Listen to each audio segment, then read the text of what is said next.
Hello painters, I'm Debbie from acrylicpouring.com and I'm back today to try and recreate a project which I failed horribly on once before. I tried stenciling on some of my poured tiles and I'm so bad at crafts and I did a bad job. So today I'm hopefully trying to redeem myself. I've got some different products and I'm thinking that for people who don't have much patience, like my good self, this might be a much quicker solution that you're not sitting there for hours dabbing tiny bits of paint through a stencil. So I'm going to try some new products today. I have got this one. I need my specs. This is DecoArt Americana Premium Texture Medium. That's what that looks like.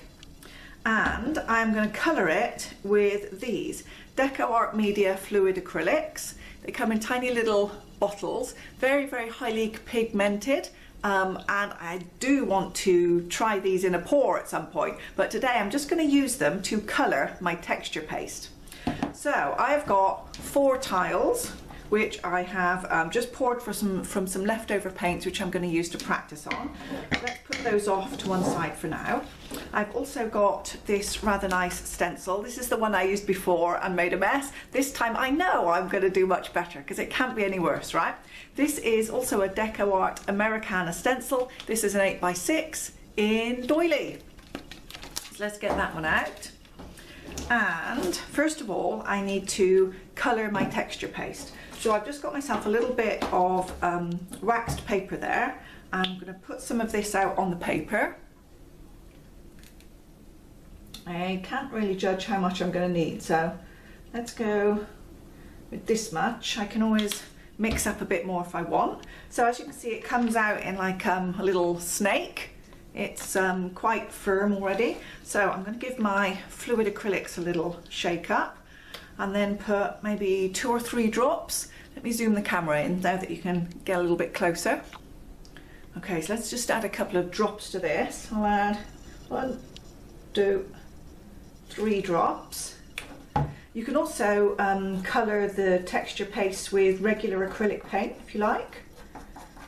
I thought I would try these fluid acrylics. I'm expecting them to be very pigmented so that I wouldn't need to add very much to the texture medium and therefore wouldn't mess up any texture or make it thinner in texture than it should be.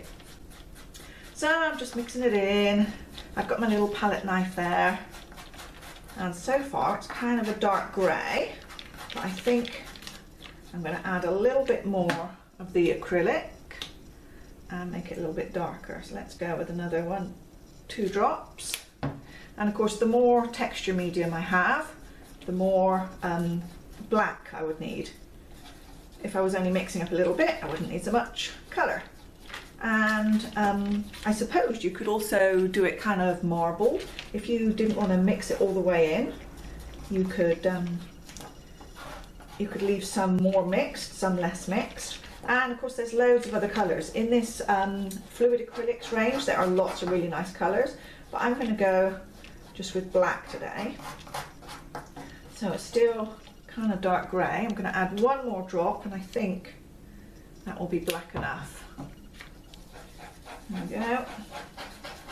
Mix it all in.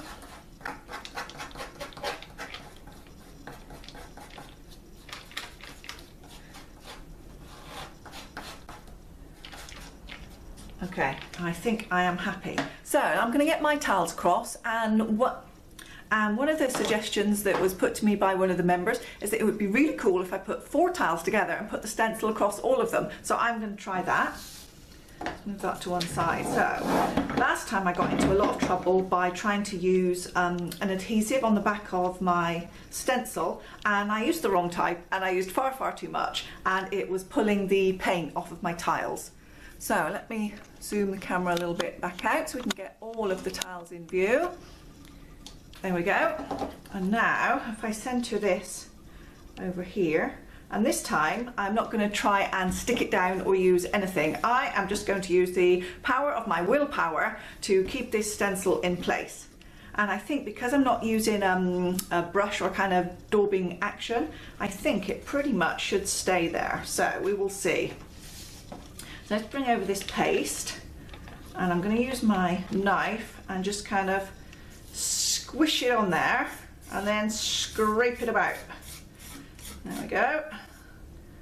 And as I scrape it about, it goes through the holes on the stencil and hopefully creates a nice design. And because it's not fluid like the paint was, the paint I was using was, you know, just a regular paint, and it was quite thin. And as I was going over it and over it, I didn't know what I was doing. I was putting far too much paint, and in the end it did seep under the stencil a little bit. So we will see if I get the same with this one, or whether it just makes a nice pattern. So of course what I'm doing is I'm actually pushing it on there, but at the same time I'm scraping it across. So I don't know whether I'm going to be making a mess, whether it will end up going through and making the design, or whether I'll end up kind of pushing it through and getting under the edge of the stencil and not getting a crisp design, but we will see. And I've got all my paste on there. There we go, a little bit more.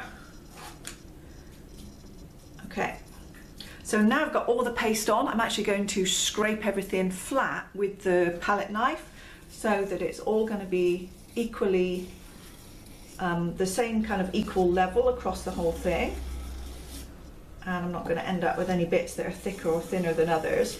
And of course it will just be the thickness of the stencil itself, so it won't be overly thick, or at least that's my plan. As we know, I'm not an experienced or talented crafter by any means, so if I can do this, anyone can do this.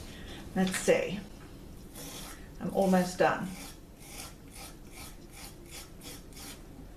So now I'm expecting where I've got the little bits where the tiles are joining up. Of course there's a little gap there, so I may have to tidy that little bit up when we pull this stencil off.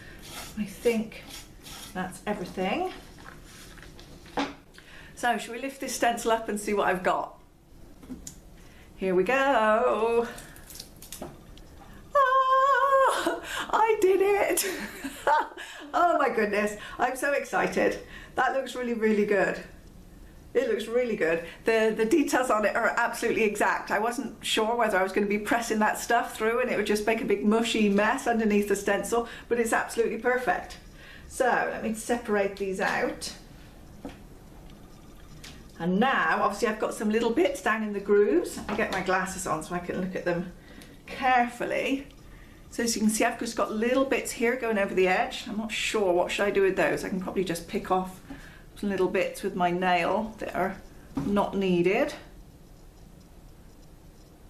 Or I could push them down, I suppose, so they go over the side. Yeah, that works too. Either way is working. That looks good. And the same on these. Oh, I do like this texture paste. Why have I not used texture paste before? And now here you see where the tiles weren't quite butted up to each other. I've got a little bit there, but again, I think I can just run my finger along the edge and get rid of that little bit there that I didn't need. Dab those little bits down. And now I've got a lovely finished surface. But yes, they do look good. So here you can see close up, there's some texture, obviously you can see where they're slightly raised up, but it's not huge because it's only the thickness of the stencil itself, and it may change a little bit when it dries. I don't know whether the texture paste will dry a little bit thinner, but these are really good. So now what I'm going to do is just finish tidying up around these edges, and then I'll leave them to dry and I'll show you what they look like.